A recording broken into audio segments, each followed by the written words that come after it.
Baik, selamat malam. Kalau di Medan ini sudah malam ketika ini direkam. Selamat datang kembali menonton video baru dari channel WIB. Waktunya investasi Bitcoin. Ini adalah produksi asli dari blockchainmedia.id, dan kami mencoba mengundang ya teman-teman ataupun tokoh-tokoh pengamat, termasuk yang pakar-pakar terkait Bitcoin, ya, terkait aset kripto, juga terkait dengan tentu saja dengan teknologi blockchain. Ya. Nah kali ini agak berbeda topiknya, tapi tetap ada kaitan dengan Bitcoin. Yakni kita akan membincangkan soal kripto dan olahraga, khususnya tentang di olahraga sepak bola. Nah, seperti kemarin beberapa hari lalu kita tahu Lionel Messi, pesepak bola yang luar biasa yang dijuluki sebagai GOAT, sudah menerima token kripto, simbolnya adalah PSG. Tapi kita nggak tahu berapa jumlah PSG yang dia terima, tapi ini adalah salah satu momen bersejarah di kripto, bahwasanya untuk kali pertama ada pemain besar, pemain sepak bola menerima token kripto sebagai imbalan dia sebagai pemain kelas dunia di klubnya yang baru. Nah, untuk itu kita bincangkan, ini salah seorang pengamat kripto, khususnya kripto olahraga, Bang Panda Siagian. Selamat malam, Bang. Selamat malam, Bung Vincent. Apa kabar? Ya, ini namanya Panda itu masuknya bagaimana itu? Sebelum kita masuk ke topik inti ini, Bang. Oh ya, itu nama anyar itu. Nama anyar ya. Hmm.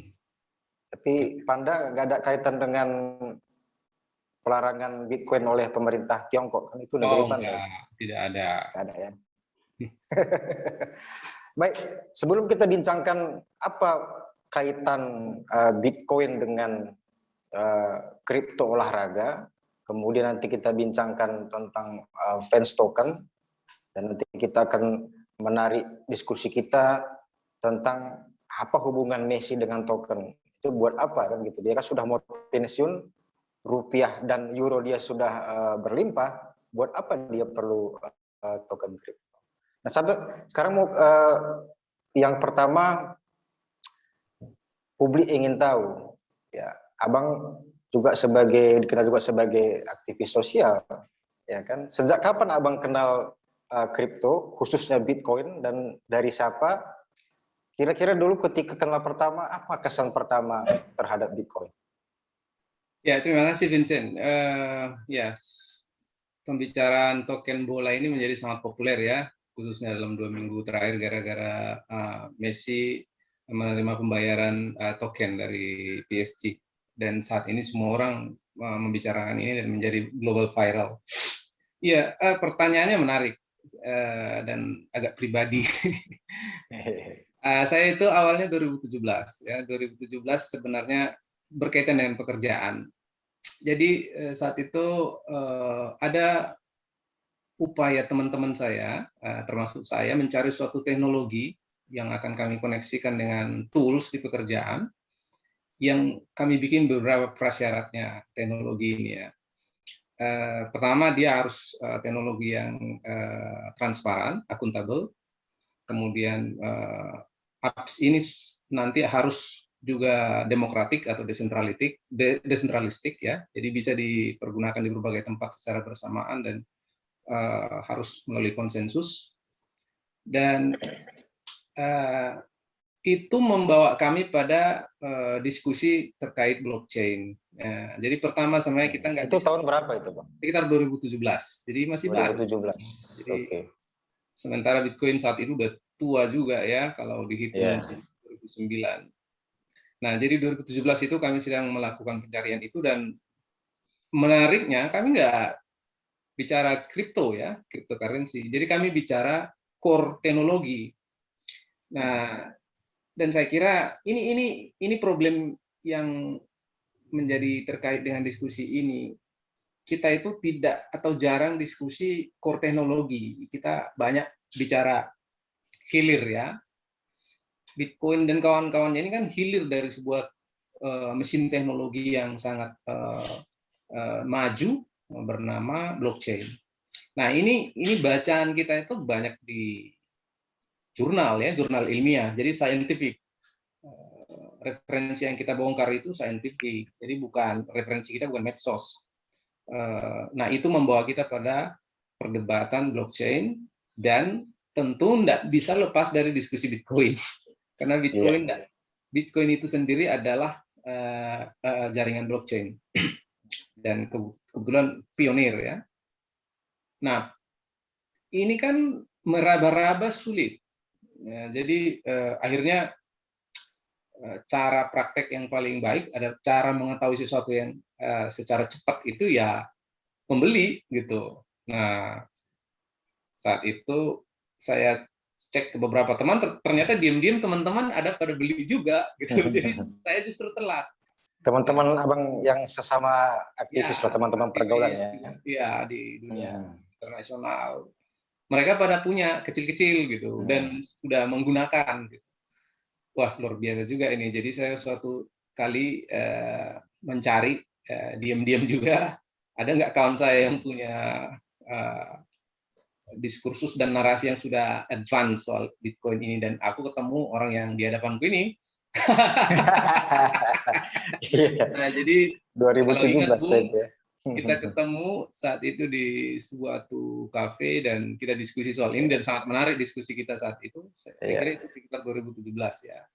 Dan saya beli sedikit, kecil banget, dan saya biarin selama bertahun-tahun sampai kemudian saya bongkar passwordnya tahun 2000. Jadi bagi abang itu kesannya bahwasanya ini Bitcoin sebagai sebuah teknologi transfer uang itu memang sangat luar biasa, membawa perubahan yang sangat revolusioner terhadap sistem keuangan yang berlawanan dengan sistem keuangan negara. Dan abang melihat Bitcoin itu apakah memang benar sebagai uangnya rakyat gitu ya kan, walaupun ya memang dibikin oleh pihak tertentu yang kita tidak tahu siapa pihak di baliknya gitu. Ya, dari penelusuran referensi yang kita dapatkan dari berbagai sumber ya yang saintifik itu, ya hampir seluruh dokumen dan artikel menyebutkan bahwa teknologi ini paling advance ya, dan lahir karena sebenarnya upaya mengkritik sebenarnya sistem perbankan kita ya, dan sistem keuangan global yang dianggap sangat tidak adil. Pertama juga sangat tidak fair dan juga lambat dan juga tidak akuntabel. Nah, sistem ini memang ya itu rahasia umum ya, bahwa memang sistem keuangan saat ini dan perbankan itu sangat tidak akuntabel ya, karena proses-prosesnya itu sama sekali kita tidak tahu bagaimana nilai misalnya diciptakan, bagaimana nilai kemudian diturunkan, dan kemudian bagaimana itu inflasi dan sebagainya. Dan ini membuat banyak saintifik kemudian melahirkan blockchain ini sebagai teknologi yang dianggap bisa menyaingi atau memberi jalan keluar terhadap karut-marutan sistem keuangan global saat ini. Dan itu langsung disambut oleh banyak sekali orang, dan ya seperti biasa inovasi yang memang maju itu sangat kuat dan tidak bisa dihancurkan. Meskipun ada upaya-upaya menghancurkan, ya tetap aja dia hidup. Jadi Bitcoin itu kan sudah bolak-balik memang ingin dihancurkan gitu, baik secara politik, baik secara oleh korporasi, juga perbankan saya kira ya. Tapi upaya itu terus gagal sampai sekarang, umurnya sudah lebih dari 10 tahun. Dan artinya itu ini teknologi yang layak dipromosikan juga gitu. Ya, tapi abang pribadi sekarang masih pro Bitcoin ya, masih membeli ataupun menghold beberapa kripto lainnya secara pribadi? Adalah sedikit, ada, tetapi intinya sebenarnya adalah penerimaan terhadap inovasi besar ya. Jadi tidak ada gunanya kita melawan inovasi besar. Inovasi itu harus difasilitasi dan harus diberi ruang gitu, dan kebodohan besar kalau justru kita mengharamkan inovasi dan temuan teknologi yang paling maju. Ya. Justru dengan abang punya Bitcoin ataupun kripto lainnya itu kan sebuah praktik langsung untuk menerapkan teknologi itu sendiri kan begitu. Iya, seperti yang saya sebutkan tadi bahwa cara belajar paling gampang itu adalah dengan praktek ya. Kalau kita banyak Mengetahui bertanya, langsung. exactly. Jadi beli aja sedikit. Artinya ini sebagai alat belajar. Tapi ya meskipun dia alat belajar, boleh juga ini gitu. Jadi juga ada manfaat ekonominya dalam petik begitu. Dibiarin aja dia jadi gitu loh. Jadi nggak usah Iya. dilihatin aja dia jadi gitu. Jadi Iya. Jadi boleh uang, juga Bang. nih, gitu. Boleh juga nih. Boleh juga nih gitu. Oke.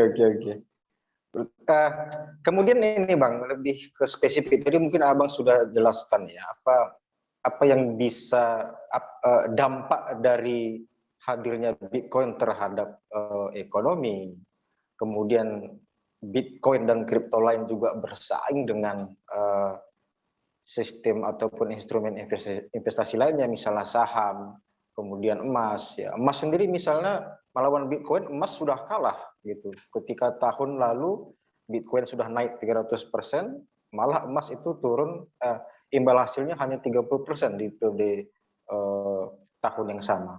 Nah, maksud saya begini Bang, Abang setuju nggak ketika ada sebutan bahwasanya Bitcoin adalah termasuk dalam revolusi politik? Kalau kita lihat bahwasanya negara adalah memonopoli sistem keuangan warganya.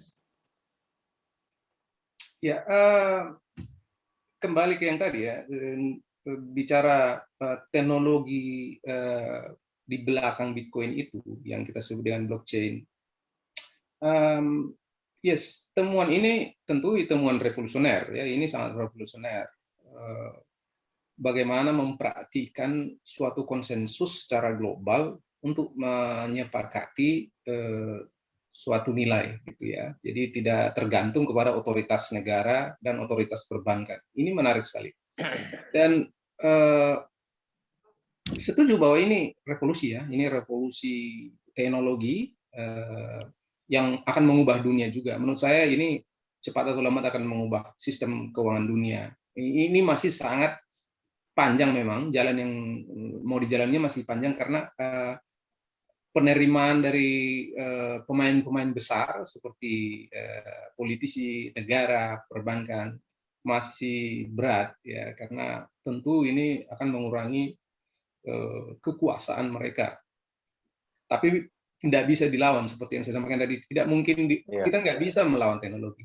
Dan buat saya secara pribadi ya, karena saya berangkat dari latar belakang pecinta lingkungan hidup dan aktivis hak asasi manusia,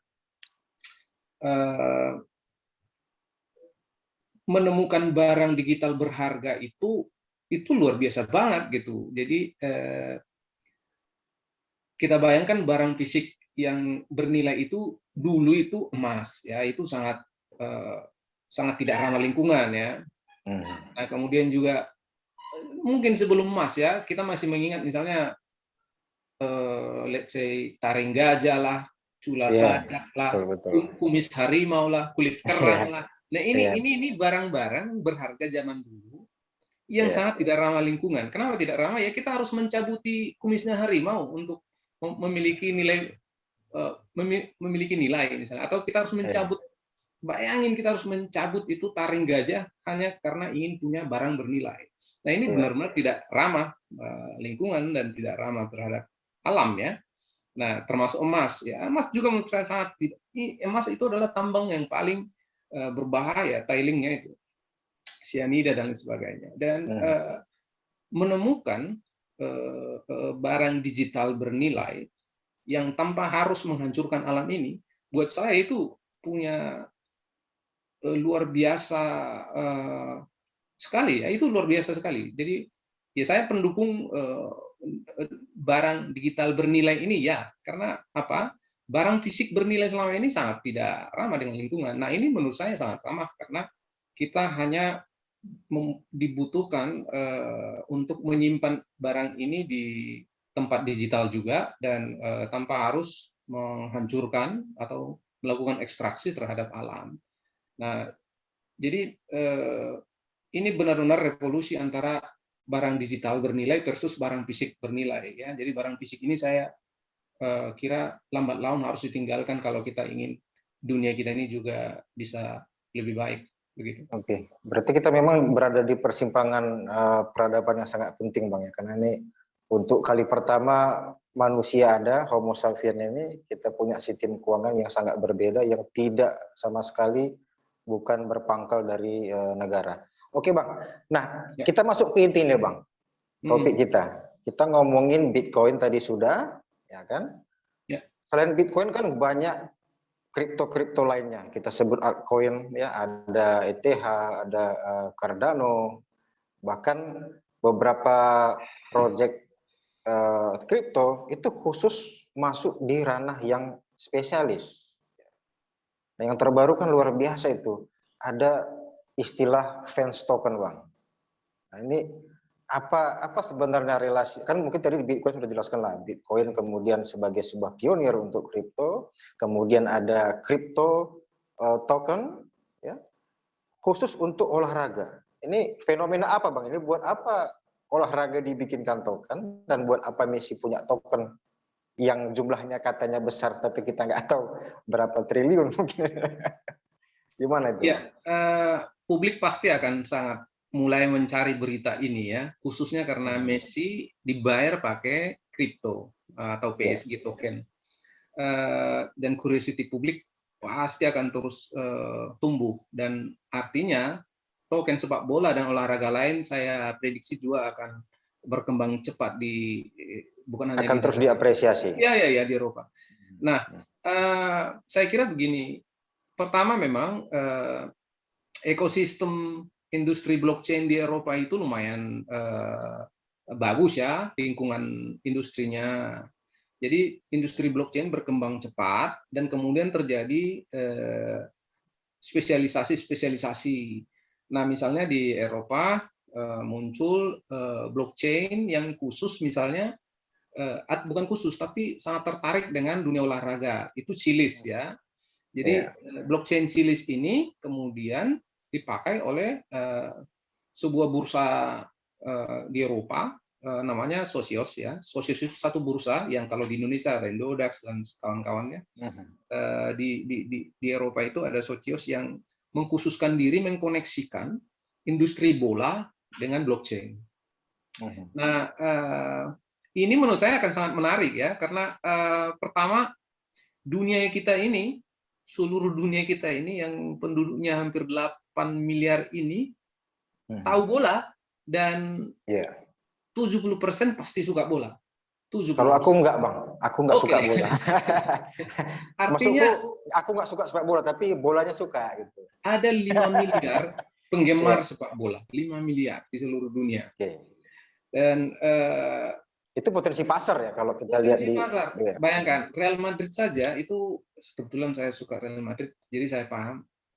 Itu punya penggemar lebih dari 240 juta. Makanya Real Madrid akan membuat token sendiri. Barca itu urutan nomor 2 di dunia. Barca itu punya sekitar 230 juta fans di seluruh dunia. Itu yang membuat harga token Barca langsung naik. Nah, kalau kita cek MU juga, Juve hampir 100 juta, Chelsea hampir 80-an juta.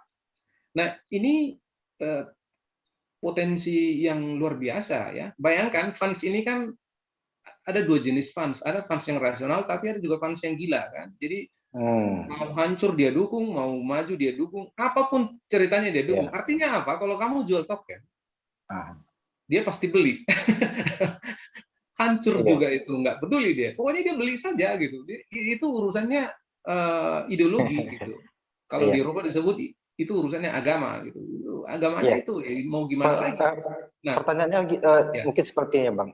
Apa sebenarnya manfaat fans token ya, kripto ini untuk olahraga? Toh kan sudah ada euro, sudah ada dolar yang itu sudah lazim diterima oleh pemain, apalagi seperti Lionel Messi yang kemarin sudah diberikan token PSG misalnya. Buat apa? Sebenarnya ada dua jawabannya. Pertama, kepemilikan ya. Ada nggak derajat kepemilikan seseorang terhadap suatu klub ketika dia membeli token? Itu satu pertanyaan. Yang kedua, jalan panjang menuju perubahan kepemilikan klub. Tapi belum di situ ya. Jadi kepemilikan klub, kalau blockchain ini berkembang, saya lihat tidak akan terpusat lagi pada kapitalis besar, tapi akan tersebar ke seluruh fans mereka yang ada di seluruh dunia. Tapi ini masih panjang ya. Nah, itu arah di seberang sana. Tapi saat ini yang saya lihat itu ini sedang diuji coba bagaimana token ini dijual supaya kalau kita lihat dari keuntungan-keuntungan yang didapatkan oleh orang yang mendapatkan token adalah dia bisa ini soal degree of decisions or ownership ya. Jadi level kepemilikan terhadap klub itu apa? Nah, pertama dia bisa menjadi bagian dari pengambil keputusan. Misalnya memutuskan jenis jersey atau memutuskan logo jersey atau memutuskan pembelian pemain atau pelatih. Nah, bursa sosial. Jadi kalau kita bikin sederhana ini sebagai kripto ini, fans token ini adalah sebagai instrumen pemersatu lah ya antara penggemar klub itu sendiri, kemudian beberapa entitas terkait dengan itu, begitu Bang ya? Tidak hanya instrumen, tetapi dia sebenarnya punya otoritas. Jadi sebagai pengikat lagi. Karena suara ya. Kalau kita beli beberapa token misalnya di Socios, beberapa token unit, nah kita punya otoritas untuk melakukan pemilihan. Jadi Socios memberi ruang untuk polling. Jadi kita punya hak suara pas polling untuk menentukan sesuatu. Nah, ini unik-unik sekali. Misalnya kalau kita bicara, berarti kesannya lebih demokratis gitu. Artinya kan keputusan itu juga melibatkan penggemar lewat pemilikan token itu, begitu ya. Itu salah satu. Itu soal keputusan. Yang kedua juga akses terhadap misalnya kursi di stadion ya. Jadi kalau kita punya token, ada privilege sendiri begitu ya. Kita bisa mendapatkan kursi tanpa harus beli lagi secara online ya. Biasanya kita kalau beli tiket di klub-klub pertandingan Eropa kita harus beli online, tapi ini kita pakai token itu bisa. Nah, dan bahkan mendapatkan privilege misalnya duduk di VIP. Itu kalau kamu punya token banyak, kamu punya privilege untuk bisa duduk di VIP. Nah, selain itu akses juga lebih awal bisa mendapatkan merchandise ya, seperti jersey, kemudian berbagai pernak-pernik klub yang kita beli tokennya. Jadi menurut saya ini uji coba menuju desentralisasi kepemilikan klub juga ya. Jadi tetapi belum ke sana, kita belum ke sana saya lihat. Tapi ini nggak ada kaitan dengan syaratnya uang masuk klub pasca masuk pandemi.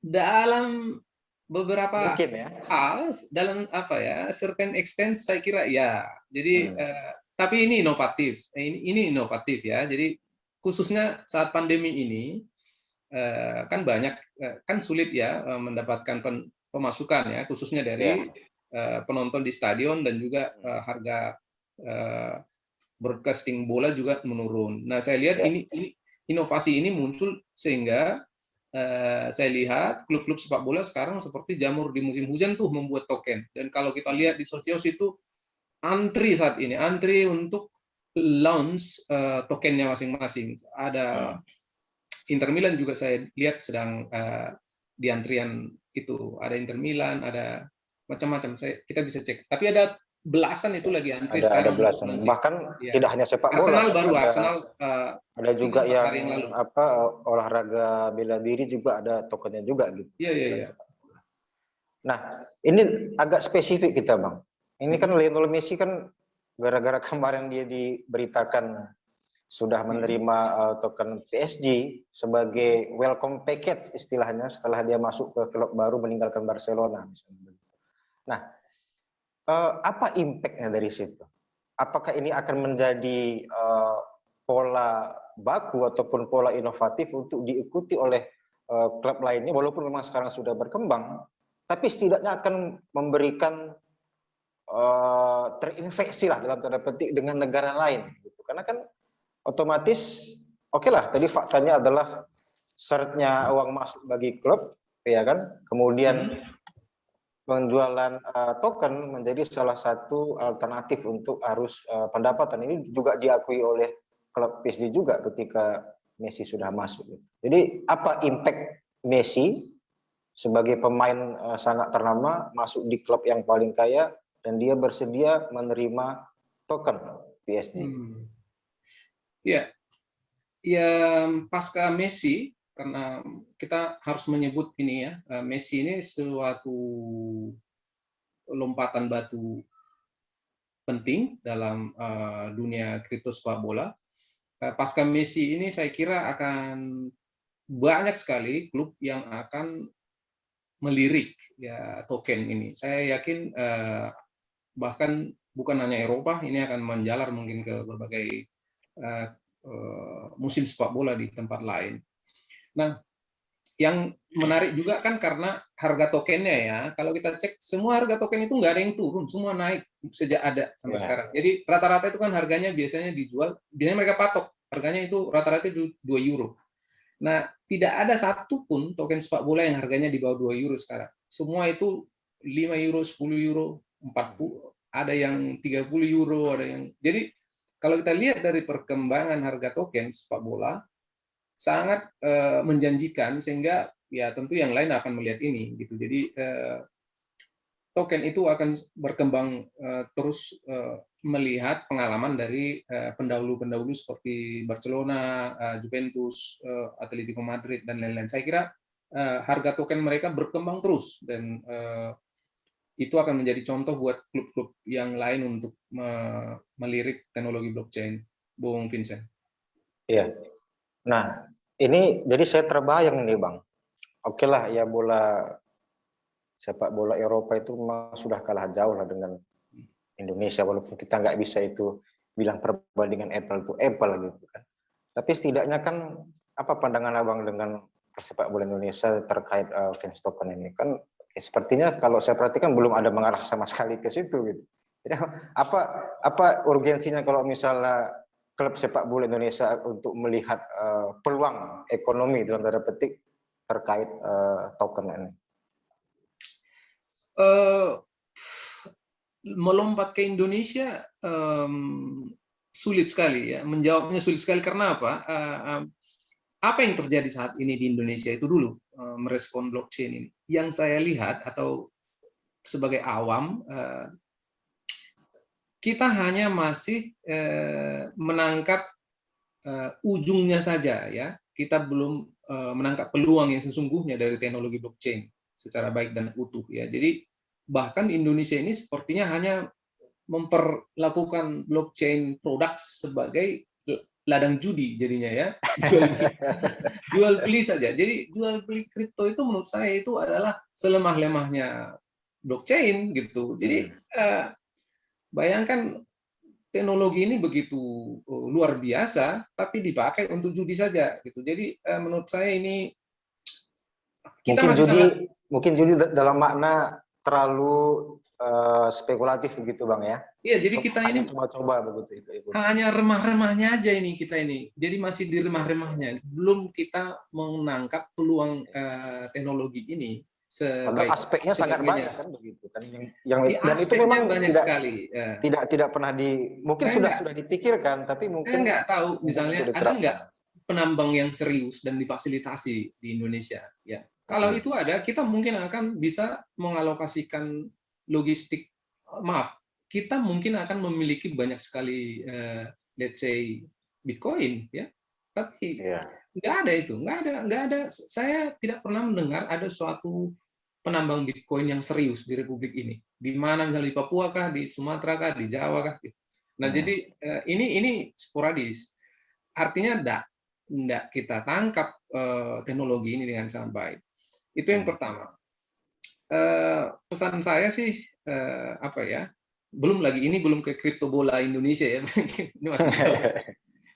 Ini pemerintah ya. Pemerintah saya kira harus menyiapkan regulasi ya. Jadi regulasi itu harus sifatnya memang jangan meredam, apalagi meneror, apalagi mengharamkan ya. Tapi karena teknologi itu nggak bisa digituin gitu.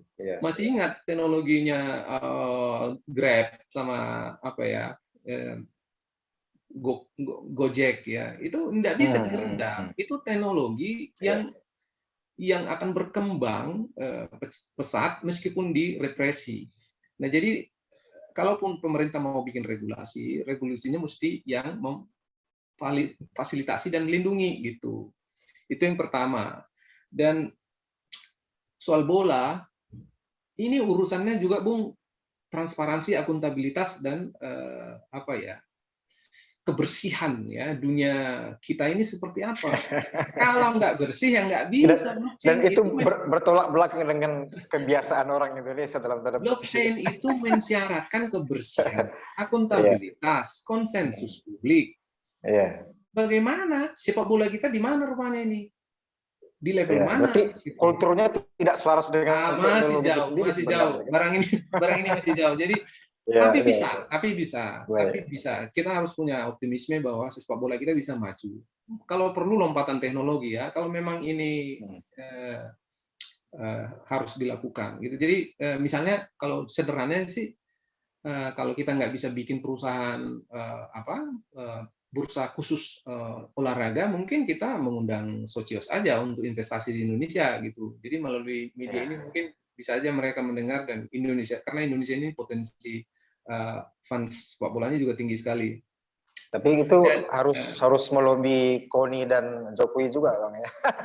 Iya, jadi saya kira kita butuh ya, selain bursa-bursa yang ada sekarang ini. Jadi bursa yang ada sekarang ini kan masih sekedar bursa untuk jual beli seperti yang saya sebut tadi, masih menangkap ujungnya saja. Belum menangkap ada beberapa sih yang mencoba mendesain blockchain-nya. Ada beberapa komunitas saya lihat yang mendesain token juga, dan bagus sekali. Saya kira itu harus dipromosikan juga. Nah, jadi saya kira apa ya, dunia usaha kita memang harus didorong juga untuk investasi di blockchain. Jangan hanya menonton gitu. Nanti terlambat kita kalau hanya dunia usaha kita menonton, apalagi mencibir. Selain mencibir, mengharamkan lagi. Jadi dunia usaha itu harus menangkap belum apa-apa udah begitu dia karakternya kan. Jadi ini teknologi, Bung. Ini science. Science itu tidak boleh dianggap klinik gitu. Ini bukan babi ngepet, ini bukan klinik. Ini science. Science itu selalu di depan gitu. Dan memang sulit disatukan di antara inovasi dan regulasi kan gitu, Bang. Di awal kan gitu. Tapi kan lama-kelamaan nanti kan ada satu titik lebur di mana itu bisa saling menyesuaikan sebenarnya. Itu kan ingat kalau misalnya Abang kali pertama internet itu muncul kan, gitu kan. Orang kan heboh juga gitu. Investasi besar-besaran di situ. Ya, inovasi ya, regulasi nggak ada sama sekali. Bagaimana meregulasi inovasi internet pada masa awal ya kan gitu. Ya, selalu begitu ya. Jadi regulasi selalu terlambat, pemerintah selalu terlambat. Artinya begini, saat ini saya duga Indonesia juga, masyarakat Indonesia sudah banyak diam-diam juga ya, beli Bitcoin dan kawan-kawannya. Dan artinya masifikasi sedang terjadi di Indonesia, dan kita nggak bisa menghentikan itu. Serepresif apapun negara nggak bisa, termasuk Cina yang sangat represif, tidak bisa menghentikan warganya untuk memiliki aset kripto. Kalau saya sih, yang paling penting saat ini dilakukan di Republik kita ini edukasi ya, edukasi publik juga sangat penting, literasi kripto penting supaya kita memahami dengan baik teknologi ini. Jadi jangan kemudian kita ikut pada sesuatu yang tidak kita ketahui.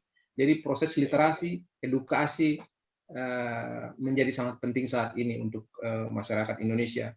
Kalau ini terjadi, mau tidak mau regulasi akan ngikut sendiri. Gitu. Jadi biasanya regulasi begitu, ketika secara politik massa atau masyarakat atau warga negara sudah ke sana, regulasi akan ngikut sendiri. Saya kira pendapat saya begitu, Bung Vincent. Karena memang secara alamiah kan ketika ada yang baru datang itu dianggap alien, kemudian defensif kan sifatnya kan begitu, Bang. Karena dianggap ini mengganggu lahan saya kan begitu. Apalagi kalau ini kan kripto kan jelas-jelas mendisrupsi sistem keuangan yang didominasi oleh perbankan kan begitu.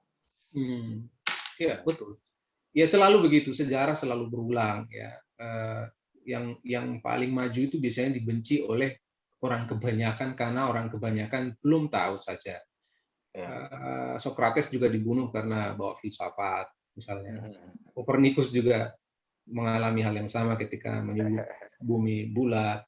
Kemudian semua zaman dulu itu orang-orang yang kita anggap pokoknya sekarang yang bersifat disruptif dan dianggap itu merusak dilibas dalam tanda petik kan begitu. Oke, tapi Bang. Itu nggak bisa dihindari. Ini teknologi yang nggak bisa dihindari kecuali ada teknologi baru yang lebih maju, itu saja. Kalau regulasi nggak bisa menghentikan barang ini. Oke. Tadi kita sudah bahas kita di awal, kita sudah memahami Bitcoin sebagai salah satu entitas perubahan cukup penting di peradaban manusia. Kemudian ada kripto lainnya selain Bitcoin. Kemudian sekarang yang paling baru adalah fans token dengan PSG, khususnya dengan Lionel Messi. Nah, khusus fans token yang untuk olahraga sepak bola, ke depan bagaimana aspek yang mungkin baru, Bang, ke depan? Kalau ini kan praktis, okelah, Celsius menerbitkan token, kerjasama dengan klub PSG, nama tokennya PSG, Messi masuk ke klub mereka, kemudian dikasih welcome package-nya dalam bentuk token PSG. Nah, kalau seperti ini kan mungkin sudah ada pola, mungkin diikuti oleh klub-klub lainnya. Ya, okelah, reward-nya sebagai memudahkan penggemar untuk duduk di tempat duduk yang istimewa atau jumpa dengan Lionel Messi di tempat pergantian ruang pergantian pakaian atau bagaimana gitu. Nah, ke depan apa yang aspek yang baru yang kita bisa lihat ke depan untuk fans token untuk sepak bola? Apa yang menarik di situ lagi? Sebenarnya saya sudah sampaikan tadi, fans token ini kan masih terbatas ya, terbatas pada bisa ikut ambil keputusan terkait hal-hal tertentu, tapi tidak hal yang paling mendasar. Yang kedua, bisa ikut dalam polling, menentukan keputusan hal-hal yang sifatnya juga masih teknis menurut saya. Misalnya ya, karena ini juga menyangkut dunia olahraga yang berbeda, yang lain. Misalnya kalau di Formula 1 misalnya ya. Nah, di Formula 1 itu ada fans token juga yang misalnya pemilik fans tokennya bisa melakukan pooling ketika si rider misalnya jokinya ingin bernyanyi lagu fans, maka mereka bisa menentukan lagu apa yang harus dinyanyikan, misalnya gitu. Nah, itu masih hal-hal seperti itu. Jadi degree of influence-nya rendah sekali. Tetapi dalam jangka panjang, tapi nggak apa-apa ya, agak liar berpikir. Saya duga yang akan lebih menantang ke depan adalah bisa nggak melakukan revolusi kepemilikan sepak bola atau revolusi kepemilikan klub, ya, dengan memakai teknologi bertenaga blockchain. Sekarang belum, tapi saya lihat cahaya ke sana ada. Gitu. Jadi ada cahaya di lorong sana yang di mana suatu saat klub sepak bola raksasa itu bisa dimiliki oleh fansnya di seluruh dunia. Jadi kalau fansnya misalnya 200 atau 300 juta, mereka bisa memiliki ini. Dan artinya kepemilikan klub itu kepemilikan klub, ya. Tapi itu masih jauh. Lebih mirip saham gitu, punya saham di klub itu kan gitu kan. Totally, jadi kalau saya beli 2 token misalnya, berarti saya menjadi punya bagian kepemilikan terhadap Senayan, klub itu punya kepemilikan terhadap stadionnya, punya kepemilikan terhadap shareholders-nya, dan ketika itu berbagi misalnya itu secara otonom, blockchain bisa mengukur pendapatan yang kita dapatkan seperti yang terjadi saat ini ya di blockchain yang maju seperti Ethereum dan lain sebagainya, di mana suatu saat value-nya itu akan terbentuk secara otonom, tidak lagi ada orang yang mengotak-atik atau orang yang menentukan naik turunnya suatu harga koin ya. Jadi dalam jangka panjang koin itu kan nilainya akan terbentuk secara otonom ya. Nah, oleh mesin. Oleh karena itu dalam kepemilikan saham sepak bola dalam jangka panjang, karena ini sangat sangat menurut saya akuntabel, bisa dicek oleh setiap orang, transaksi bisa dilihat, pembukuannya paling advance, why not ya. Jadi ini saya duga, saya perkirakan juga bisa menjadi bentuk baru dari kepemilikan klub. Yang tentu masih jauh dari sekarang. Tapi dengan adanya token ini sebenarnya suatu ciri baru yang menunjukkan ada jalan ke arah sana. Jadi ada potensi dengan varian-variannya, tapi tetap dalam konteks Fence token itu. Nah, yang terakhir Bang ya, sebelum kita akhiri, terkait dengan value proposition dari token ini sendiri. Oke lah, tadi Abang sudah sebutkan potensi marketnya adalah jumlah penggemar yang jumlahnya miliaran, lintas negara, lintas kota, lintas daerah, masuk juga di pelosok, di desa-desa, misalnya yang menyukai sepak bola. Nah sekarang kan ini pandemi, kan tidak seperti dulu, pertandingannya kan sudah seret, bahkan beberapa itu mungkin kesannya dipaksakan, tiba-tiba muncul infeksi juga, kan begitu. Berarti kan kalau kita main logika linearnya gitu Bang, ketika nanti selesai pandemi, ya kan pertandingan sudah ramai, orang bisa turun ke jalan, bisa masuk stadion seperti biasa, ada potensi kenaikan nilainya. Kalau katakanlah kita misal hari ini harga PSG ataupun Fence token nilainya sudah relatif sangat murah, kita bayangkan ke depan bagaimana kan gitu. Jadi apakah itu masuk dalam kategori value proposition?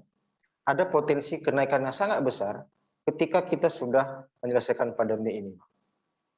Ya, pertama dari sejarah ya, dari sejarahnya, karena kita berangkat dari sejarah, tidak ada satu token pun yang nilainya sama, apalagi turun dari harga dasar yang ditetapkan. Misalnya rata-rata mereka bikin harga dasar itu sekitar 2 euro, saya sebutkan karena referensinya Eropa ya.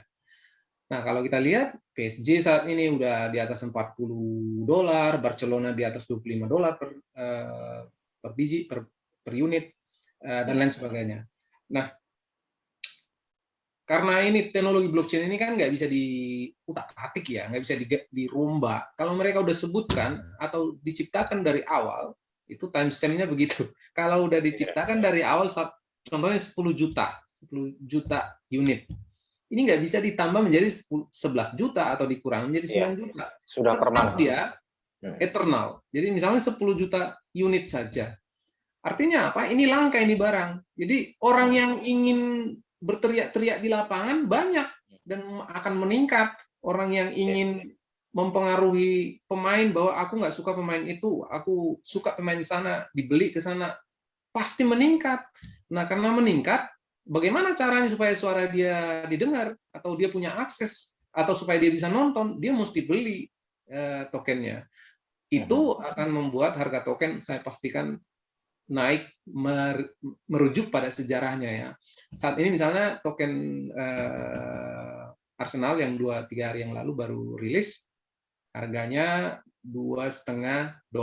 Jadi kalau ada yang dengar ini, beli aja sekarang, kupastikan naik sebulan lagi. Beli sekarang, tahan, nanti tunggu selesai pandemi, pertandingan sudah semakin ramai, normal, kita balik lagi mungkin di harga yang luar biasa. Kan? Iya, dengan referensi dan acuan token-token yang lain, yang harganya itu, yang tadi saya sebutkan, PSG 40, Barcelona 25 dolar dan lain sebagainya. Nah, ini dulunya 2. Bayangkan berapa ratus persen dia naik. Dan Arsenal baru dijual kemarin, memang langsung habis. Yang dijual itu kan berapa ya? Kalau nggak 2 juta kalau nggak salah, 2 juta dari total 40 juta.